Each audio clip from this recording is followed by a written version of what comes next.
यानंतर बातमी भंडाऱ्यातून आहे। भंडारा आगाराची मध्यवर्ती बस स्थानकाजवळची मोकळी जागा एका ठेकेदारानं गिळंकृत केल्याचा डाव आखलाय। या मोकळ्या जागेवर कुठल्याही प्रकारची परवानगी किंवा टेंडर न करता अनधिकृतरित्या परस्पर कॉलम उभारण्यात आलेत। याची माहिती मिळताच खासदार प्रशांत पडवळे यांनी आगाराला भेट दिली।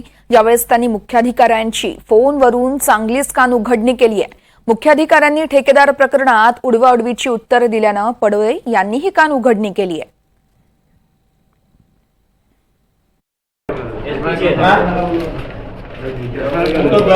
डॉक्युमेंट आहे तिथं कसं गैरसमज झाला म्हणताय साहेब? प्रादेशिक साहेब बसल्यात नाही इथं आपल्याकडे सगळं लिहिलंय आमच्या नावाने 2 आहेत।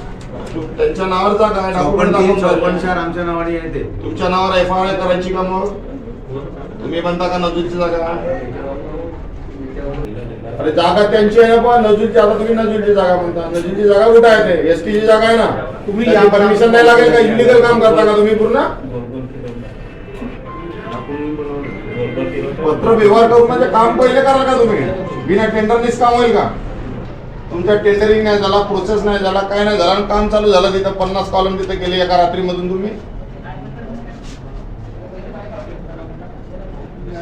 कळवा ना, तुम्ही कळवा।